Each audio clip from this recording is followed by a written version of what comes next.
لبيك اللهم لبيك لبيك لا شريك لك لبيك لا شريك لك إن الحمد إن الحمد والنعمة والنعمة لك والملك لك والملك لا شريك لك لا شريك لك لبيك اللهم لبيك لبيك اللهم لبيك لبيك لا شريك لك لبيك لبيك لا شريك لك لبيك إن الحمد إن الحمد والنعمة والنعمة لك والملك لك والملك لا شريك لك.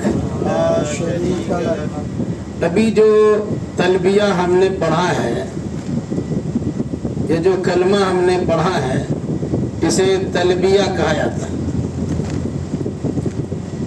इसका माना अगर हम जान ले तो हज करने में लुत्फ आएगा और मज़ा मिलेगा, और वाकई जिस तरह हज करना चाहिए उस तरह हम हज करने की कोशिश भी करेंगे.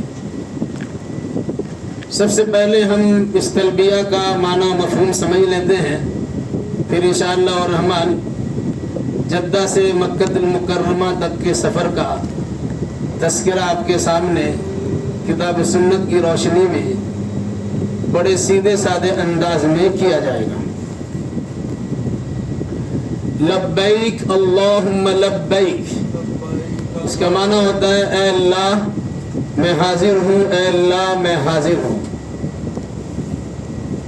अगर कोई इंसान ये कहे कि अल्लाह मैं तेरे सामने हाजिर हूँ और उसके लिए वो इंसान लब्बैक कह दे और अल्लाह की जानिब से ये आवाज़ आए ला लब्बैक, तुम्हारी लब्बैक का एतबार नहीं है, या आपकी ज़बान में कहा जाए लब्बैक, अल्लाह की जानिब से आवाज़ आए गुलबैक. مكيف تمام ولا خفف شوية؟ तो फिर क्या होगा अंदाज़ा लगा लीजिए.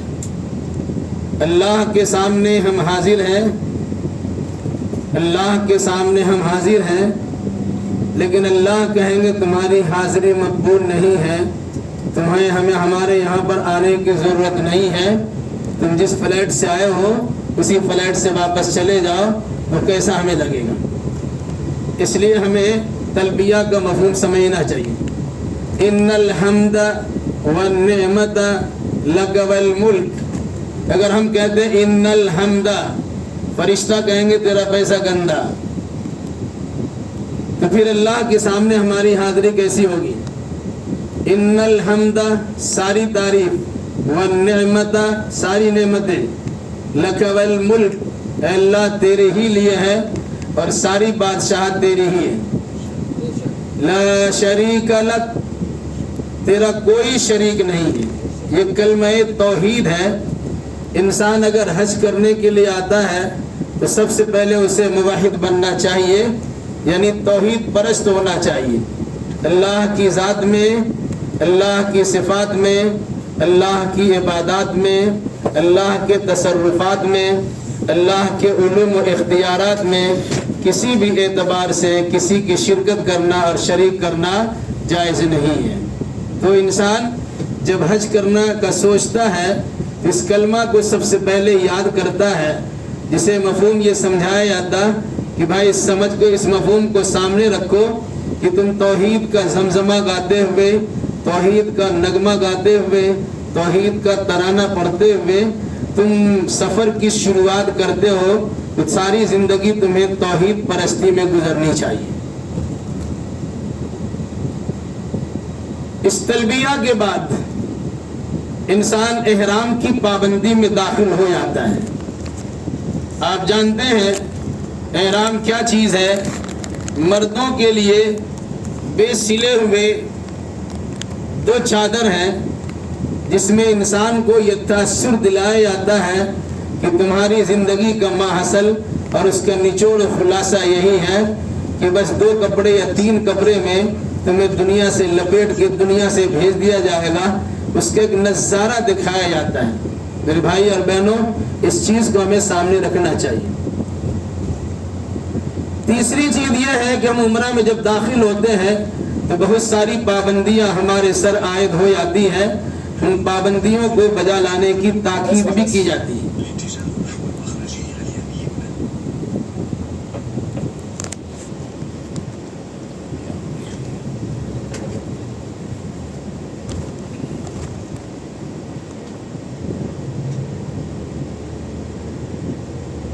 صح؟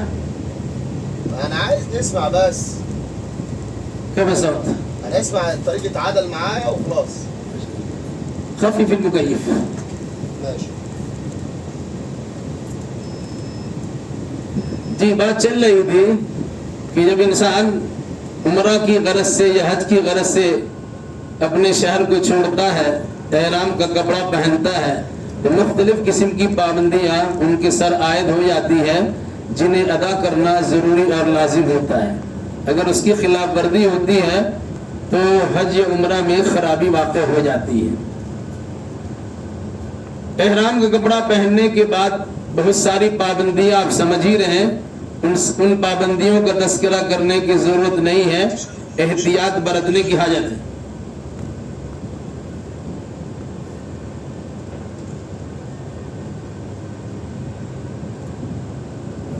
सफ़र हमारा माशाअल्लाह शुरू हो चुका। सफ़र के कई मरहले हमारे गुजर चुके।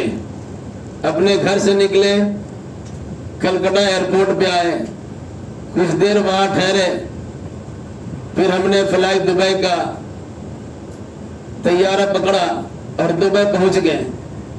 कुछ घंटे वहाँ इंतज़ार किए, फिर एमिरेट के ज़रिए से हम जद्दा पहुँचे।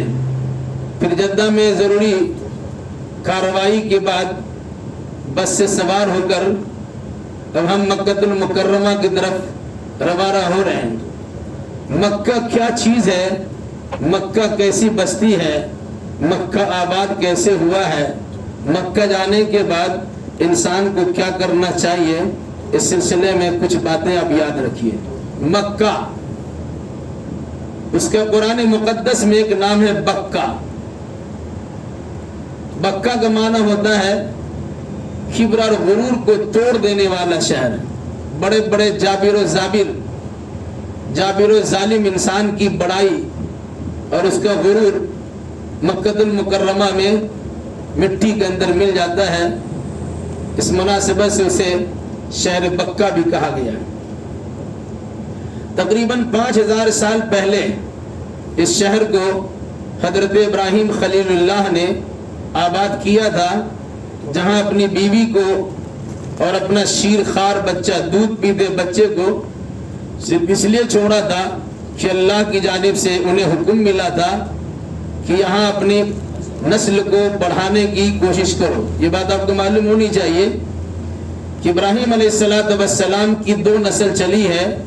एक नस्ल का नाम है बनी इस्माइल और दूसरी नस्ल का नाम है बनी इसराइल। हजरत इस्माइल अलैहिस्सलाम से जो नस्ल चली है उसे बनी इस्माइल कहा जाता, जो अरब और हिजाज के अंदर पाई जाती है। और हजरत इसहाक से जो नस्ल चली है उन्हें बनी इसराइल कहा जाता, इसलिए कि हजरत इसहाक के लड़के हजरत याकूब को, जो हजरत यूसुफ अलैहिस्सलाम के वालिद है, इब्रानी ज़बान में उन्हें इसराइल कहा जाता था। और बनी इसराइल का मतलब हुआ इसराइल की औलाद। इस मुनासिबत से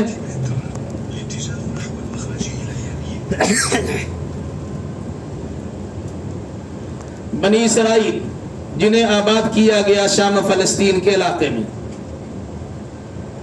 इब्राहिम अलैहिस्सलाम ने जो अपनी बीवी हजरत हाजरा को और अपना बड़ा बेटा हजरत इस्माइल को, जो हजरत इब्राहिम अलैहिस्सलाम को 86 साल की उम्र में नसीब हुआ था, अता हुई थी, ये औलाद अता हुई थी, उसे जब वहाँ रखा तो हजरत इब्राहिम अलैहिस्सलाम ने अल्लाह की बारगाह में दुआ की थी, रब्बना इन्नी अस्कंतु मिन ज़ुर्रियती बिवादिन गैरि ज़ी ज़रइन इंद बैतिकल मुहर्रम रब्बना लियुक़ीमुस्सलाह फजअल अफ़इदतम मिनन नास तहवी इलैहिम वर्ज़ुक़हुम मिनथ-थमरात लअल्लहुम यशकुरून। ऐ अल्लाह, मैं अपनी नस्ल में से बाज़ को इस वादिये गैर ज़ी ज़रा में, जहाँ घास फूस, दरख्त और पानी वगैरह का कोई नामो निशान नहीं है, मैं यहाँ छोड़े जा रहा हूँ। ऐ अल्लाह, इसे आबाद करने का मकसद ये है कि यहाँ नमाज कायम करेंगे, इसलिए अल्लाह लोगों के दिलो दिमाग को इनके तरफ माइल कर दे اور یہاں کے بسنے والوں کو پھلوں کی روزی پہنچا تاکہ یہ شکر گزار بن جائے, شکریہ ادا کریں. ابراہیم علیہ السلام نے تقریباً 5000 سال پہلے یہ دعا کی تھی. اللہ تبارک و تعالیٰ نے اس دعا کو شرف قبولیت بخشا. آج الحمدللہ ابراہیم علیہ السلام کی نسل آباد ہے, اور ابراہیم علیہ السلام سے رشتہ ناطہ جوڑنے والے افراد اللہ کے فضل و کرم سے اپنی وسعت و صلاحیت کے مطابق مکہ المکرمہ پہنچ کر کوئی عمرہ ادا کر رہا ہے تو کوئی حج ادا کر رہا ہے. ساتھ ساتھ اللہ کے فضل و کرم سے یہاں نماز قائم کرنا ایک نمونے کی چیز ہے. پوری دنیا میں نماز کی پابندی اس طرح نہیں ہوتی ہے. آپ خود اپنی نگاہوں سے مشاہدہ کریں گے کہ نماز سے پہلے لوگوں کو آتا ہوا دیکھیں گے, اسے لگتا ٹھاٹے مارتا ہوا سمندر ہے جو مسجد حرام کی طرف رواں دواں ہے. پھر نماز کے بعد آپ دیکھیں گے کہ سب اپنے اپنے ہوٹلوں اور اپنے اپنی رہائش گاہ کی طرف جا رہے ہیں. وہاں پہ صرف سر ہی سر نظر آئے گا.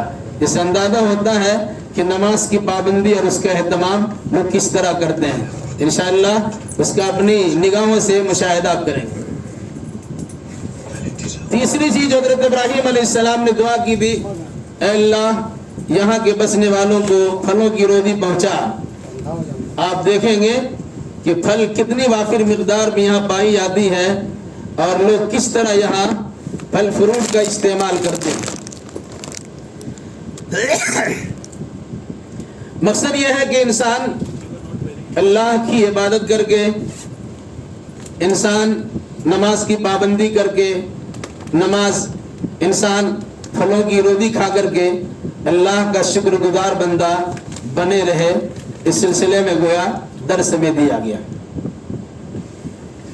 علاوہ ازیں ابراہیم علیہ السلام نے مکہ المکرمہ کو امن کا گہوارہ بنانے کے لیے اللہ تبارک و تعالیٰ سے خصوصی دعا کی.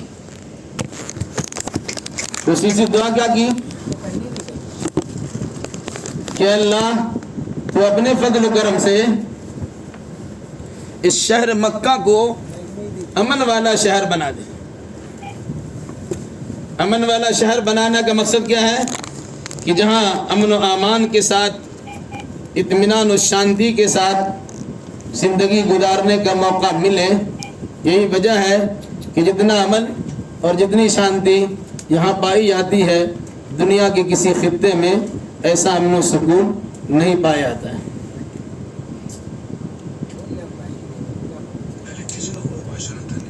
حجاج کرام اس چیز کو آپ یاد رکھیے کہ اس شہر مکہ کی طرف ہم آگے بڑھ رہے ہیں الحمدللہ, جہاں پہنچنے کی تمنا ہر ایک مسلمان کے دل میں ہوتی ہے. غریب و نادار بھی ہو, ان کی چاہت و تمنا ہوتی ہے, ان کی آرزو اور خواہش ہوتی ہے کہ وہ بھی ایک مرتبہ بیت اللہ الحرام کی زیارت کریں اور اللہ کے گھر کو پا کر اللہ کے گھر کے گرد طواف کر کے اللہ تبارک و تعالیٰ کی بارگاہ میں شکرانے کا نذرانہ پیش کر سکے. اللہ تبارک و تعالیٰ جس کو توفیق دیتا ہے, جس سے مالی السلام ورحمۃ اللہ وبرکاتہ. معايا ماشي ماشي امورين ايه. طب ممكن تسيبيني 5 بس عشان انا تايه.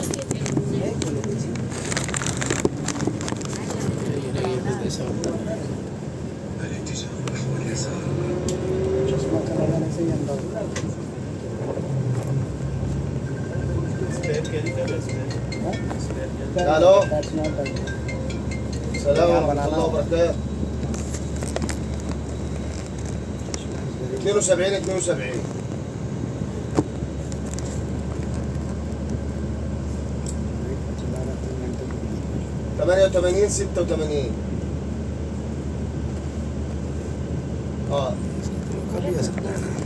نعم. طب انا دلوقتي حاليا سايق ومش عارف نوقف. سيبينه بقى.